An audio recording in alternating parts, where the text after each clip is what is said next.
பிஸ்மில்லாஹிர் ரஹ்மானிர் ரஹீம். மதிப்புக்குரிய இஸ்லாமிய சகோதரர்களே, கோவிட்-19 என்ற இந்த பயங்கர நோய் நாட்டை படிப்படியாக பாதித்து வருகிறது. கொழும்பின் பல பகுதிகள், அக்கரைப்பற்று, அக்குரணை போன்ற பல முஸ்லிம் கிராமங்களும் இந்த பாதிப்புக்கு உட்பட்டு வருகின்றன. இத்தகைய நிலையில் இதற்கான வழிகாட்டல்கள் பற்றி மீண்டும் ஒரு முறை இங்கே நாம் ஞாபகப்படுத்துவதற்கு விரும்புகின்றோம். நாங்கள் இங்கே இப்போது இருக்கின்ற இந்த சூழ்நிலையை பொறுத்து அல் குர்ஆனுடையவும் சுன்னாவுடையவும் வழிகாட்டல் சிலவற்றை இங்கே சொல்வதற்கு முயல்கின்றோம். முதலாவது, தனிநபர்களோடு சம்பந்தப்பட்ட சில வழிகாட்டல்களை, அவர்கள் பின்பற்ற வேண்டிய சில வழிகாட்டல்களை இங்கே சொல்வோம். குர்ஆனும் சுன்னாவும் எங்களுக்கு வழிகாட்டி இருக்கிறது, பல்வேறு சட்டங்களை சொல்லியிருக்கிறது, பல்வேறு ஒழுக்கங்களை சொல்லியிருக்கிறது. அவற்றை பின்பற்றுவது எங்களுடைய கடமையாக இருக்கின்றது. இரண்டாவது, அதே அல் குர்ஆனும் சுன்னாவும் எங்களுக்கு பௌதீக விதிகள் என்ற உண்மைகளை சொல்லியிருக்கின்றன. அவற்றுக்கு ஆயாத் என்ற சொற்பிரயோகத்தை அல் குர்ஆன் நிறைய வசனங்களை பாவிக்கிறது. எனவே அத்தகைய பௌதீக விதிகளை பின்பற்றுவதும் எங்களுடைய பொறுப்பாகவும் கடமையாகவும் இருக்கிறது என்று இறைதூதர் ஸல்லல்லாஹு அலைஹி வஸல்லம் அவர்களும் கூட மிகவும் தெளிவாக எங்களுக்கு சொல்லியிருக்கிறார்கள்.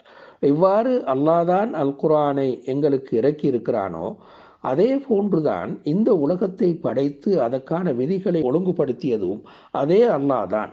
எனவே எவ்வாறு குர்ஆனை பின்பற்றுவது எங்களுக்கு பொறுப்பாகவும் கடமையாகவும் இருக்கிறதுவோ, அதே போன்று இந்த பௌதீக விதிகளை பின்பற்றுவதும் கடமையாக இருக்கிறது என்று அதே குர்ஆனும் சுன்னாவும் தான் எங்களுக்கு சொல்கின்றது. எனவே மதிப்புக்குரிய சகோதரர்களே, இந்த பின்னணியில் இப்போது நிலவுகின்ற இந்த சூழலில் அந்த சூழலுக்கு ஏற்ப எவ்வாறு இயங்குவது என்று எங்களுக்கு பௌதீக விதிகள் சொல்கின்றனவோ, அதே போன்று குர்ஆனும் சுன்னாவும் சொல்கின்றதோ அவற்றை பின்பற்றுவது எங்களுடைய பொறுப்பாகவும் கடமையாகவும் அமைகின்றது.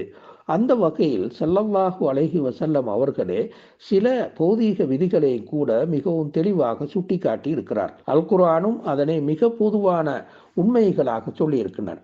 ஃபலன் தஜிதலி சுன்னத்தில்லாஹி தப்தீலன் வலன் தஜிதலி சுன்னத்தில்லாஹி தஹ்வீலன். அல்லாஹ்வுடைய சுன்னா விதிகள் ஒருபோதும் மாற்றமடைவதில்லை, இன்னொரு நிலைக்கு செல்வதும் இல்லை என்று அல்லாஹு தாலா பௌதீக விதிகள் சம்பந்தமாகவும் வரலாற்று விதிகள் சம்பந்தமாகவும் இந்த வசனத்திலே சூரத்துல் ஃபாத்திரிலே சொல்லி இருக்கின்றான். எனவே அந்த பௌதீக விதிகள் மாறாது என்பதனை கவனத்தில் கொண்டு அவற்றுக்கு ஏற்ப நாங்கள் இயங்குவது எங்களுடைய பொறுப்பாக அமைகின்றது. ஸல்லல்லாஹு அலைஹி வஸல்லம் அவர்கள், இதா சமிஅத்துமு தாஊன பிஅர்தின் ஃபலா தத்குலூஹா வைன் வகஅ பிஅர்தின் வஅன்தும் பிஹா ஃபலா தக்ருஜூ மின்ஹா. ஒரு கொள்ளை நோய் ஒரு பூமியிலே ஏற்பட்டதாக நீங்கள் கேள்விப்பட்டால் அந்த நிலத்துக்கு நீங்கள் போகாதீர்கள். நீங்கள் இருக்கின்ற நிலத்தில் அந்த கொள்ளை நோய் பரவிவிட்டால் அங்கிருந்து வெளியேறாதீர்கள் என்று தொற்று நோய் சம்பந்தமான ஒரு விதி ஒன்றைத்தான் ஸல்லல்லாஹு அலைஹி வஸல்லம் அவர்கள் இங்கே சொல்கின்றார்கள். எனவே இந்த கருத்தை பின்பற்றுவது எங்களுடைய பொறுப்பாகவும் கடமையாகவும் அமைகின்றது. ஸல்லல்லாஹு அலைஹி வஸல்லம் அவர்கள் மேலும் சொன்னார்கள், லா தரர வலா திரார். இது முவத்தா மாலிக்கில் வருகின்ற ஒரு ஹதீஸ். இந்த ஹதீஸுக்கு விளக்கம் சொல்கின்ற அறிஞர்கள் இதனை இப்படி சொல்கின்றார்கள்: உனக்கு பிரயோஜனம் கொடுக்கிறது, ஆனால் அடுத்தவருக்கு தீங்கு விளைவிக்குமாக இருந்தால் அந்த காரியத்தை நீ செய்யாது. உனக்கு பிரயோஜனம் இல்லை, ஆனால் அடுத்தவருக்கு தீங்கு விளைவிக்கும் என்றிருந்தால் ஒரு காரியம், அதனையும் நீ செய்யாதே. இதுதான் லா தரர வலா திரார் என்ற வசனத்துக்கான இந்த ஹதீஸுக்கான விளக்கமாகும் என்று அறிஞர்கள் சொல்கின்றார்கள். எனவே அந்த அடிப்படையில் இவ்வாறான தொற்று நோய்கள் பரவி இருக்கின்ற போது அடுத்தவருக்கு தீங்கு விளைவிக்கும் வகையில் நாம் நடந்து கொள்ளக்கூடாது என்ற உண்மையைத்தான் இந்த ஹதீஸ் மிக தெளிவாக எங்களுக்கு சொல்கின்றது. எனவே மதிப்புக்குரிய சகோதரர்களே, இத்தகைய பௌதீக உண்மைகளை மருத்துவ அறிஞர்கள், மருத்துவத்துறை சார்ந்தவர்கள் கண்டுபிடிக்க முடியும்.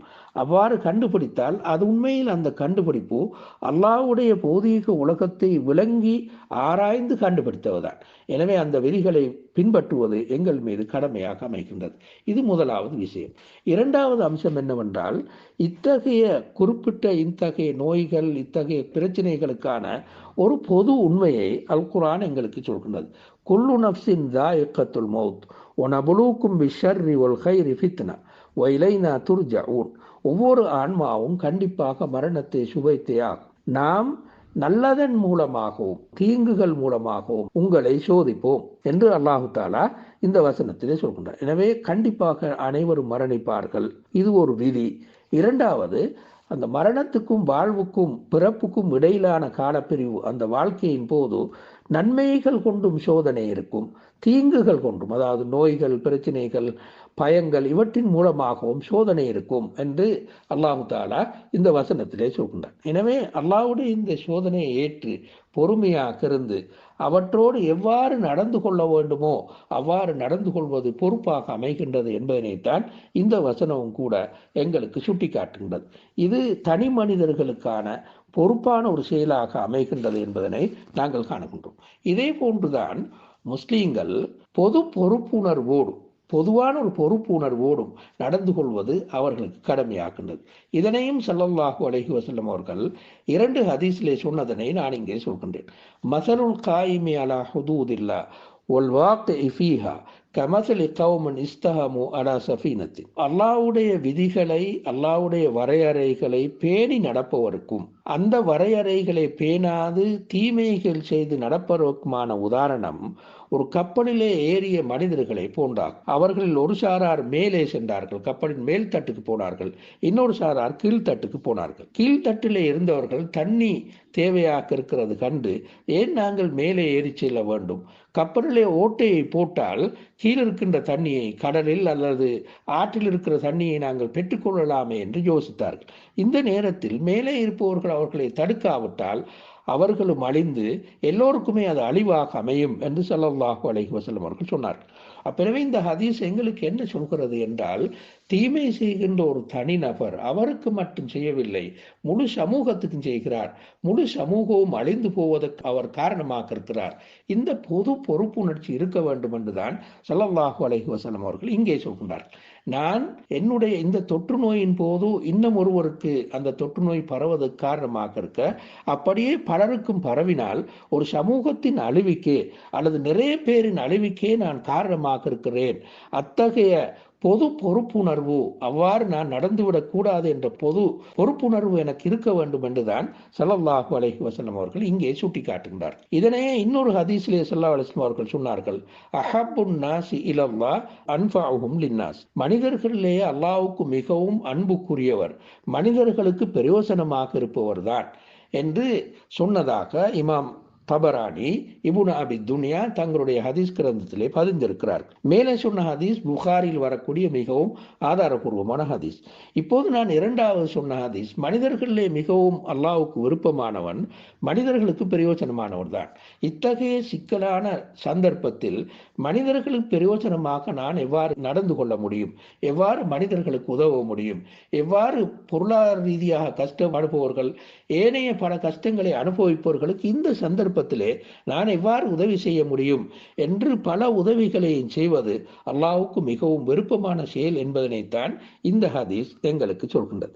இது 2வது நாங்கள் கவனத்தில் கொள்ள வேண்டிய விஷயம். 3வது அம்சம் என்னவென்றால், எவ்வாறு மருத்துவ விதிகளையும் இத்தகைய சந்தர்ப்பத்தில் கட்டளையிடப்படக்கூடிய பல்வேறு மருத்துவ விதிகளை கடைபிடிப்பது கடமையாக இருக்கிறதோ, அதே போன்று இன்னொரு பக்கத்தால் இந்த நோயை ஒழிப்பதற்காக வேண்டி, இந்த பிரச்சனையிலிருந்து மீள்வதற்காக வேண்டி அல்லாஹ்விடத்திலே பிரார்த்தனை செய்து கேட்பதும் எங்களுடைய பொறுப்பாகவும் கடமையாகவும் இருக்கிறது. அல்லாஹு தாலா சூரத்துல் அன்ஆமிலே சொல்கின்றான், ஃபலௌலா இத் ஜாஅஹும் பஅஸுனா ததர்ரஉ. நாங்கள் அனுப்புகின்ற துன்பங்களும் கஷ்டங்களும் வந்துவிட்டால் எங்களிடத்திலே அவர்கள் மன்றாடி கேட்காமல் ஏன் இருக்கிறார்கள், ஏன் அவர்கள் கேட்கக்கூடாது என்று அல்லாஹு தாலா இந்த வசனத்திலே, இவ்வாறு அல்லாஹ் சோதனைகளையும் கஷ்டங்களையும் அனுப்புவது மனிதர்களை அல்லாஹ்வின் பால் திருப்புவதற்காக வேண்டிதான். எனவே துன்பங்கள் கஷ்டங்கள் வரும்போது அல்லாஹ்விடத்திலே ஓடிப்போய் ஏன் மனிதர்கள் மன்றாடி கேட்கக்கூடாது என்று இந்த வசனம் எங்களுக்கு சொல்கின்றது. இன்னொரு வசனத்திலே, ஒலனுதி கன்னஹும் மினல் அதாபில் அதுனா தூனல் அதாபில் அக்பர் லஅல்லஹும் யர்ஜிஊன். பெரும் தண்டனையாகிய மறுமையின் தண்டனை வருவதற்கு முன்னால் சின்ன தண்டனைகளை உலகத்திலே அவர்களுக்கு நாங்கள் சுவைக்க வைப்போம். லஅல்லஹும் யர்ஜிஊன், அவர்கள் மீண்டு வரலாம் என்பதற்காக வேண்டி. எனவே இந்த அடிப்படையில் தான் இத்தகைய துன்பங்கள் கஷ்டங்கள் வரும்போது அல்லாஹ்விடத்திலே பிரார்த்தனை புரிவது எங்களுடைய பொறுப்பாக அமைகின்றது என்பதனை நாம் கவனத்தில் கொள்ள வேண்டும். சுஜூதில் கேட்க முடியும், அத்தஹியா தோதி முடிந்ததன் பிறகு சலாம் கொடுப்பதற்கு முன்னால் கேட்க முடியும். இந்த 2 இடங்களும் பிரார்த்தனை அங்கீகரிப்பதன் மிகவும் முக்கியமான இடங்கள் என்று ஸல்லல்லாஹு அலைஹி வஸல்லம் அவர்கள் சொல்லியிருக்கிறார்கள். 3வது, தொழுகையை முடிந்ததன் பிறகு நாங்கள் பிரார்த்தனை செய்து கேட்க முடியும். குர்ஆனை நாங்கள் ஒவ்வொரு நாளும் ஓதுபோராக இருந்தால் அல்லது ஒரு சந்தர்ப்பத்தில் ஓதுபோராக இருந்தால் குர்ஆன் ஓதி முடித்து வைக்கும் போது ஒரு பிரார்த்தனையை செய்ய முடியும். தஹஜ்ஜத் தொழுகையை நிறைவேற்றிவிட்டு பிரார்த்தனையை செய்ய முடியும். ஒருவர் இஷா தொழுகையின் பின்னர் ஒரு 11 மணி, 11:30 மணி, 10:30 மணி, 10 மணி இந்த சந்தர்ப்பத்திலும் கூட தஹஜ்ஜத் தொழ முடியும்.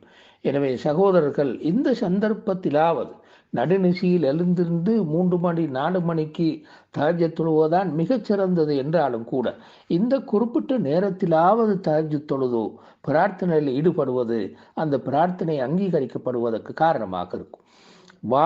மாதாந்த நோன்புகள் என்று இருக்கிறது, அல்லது வேறும் சுண்ணத்தான நோன்புகள் இருக்கின்றது. இந்த நோன்புகளை நாங்கள் பிடித்திருந்தால் அந்த நோன்பு திறக்கும் போது அல்லது நோன்போடு இருக்கும் போது பிரார்த்தனை செய்வது அந்த பிரார்த்தனை அங்கீகரிக்கப்படுவதற்கு காரணமாக அமையும். இந்த சந்தர்ப்பங்களை பயன்படுத்தி நாங்கள் அதிகம் பிரார்த்தனை செய்வது இந்த நோய், இந்த வைரஸ் அழிந்து போவதற்கு மிகவும் காரணமாக இருக்கும்.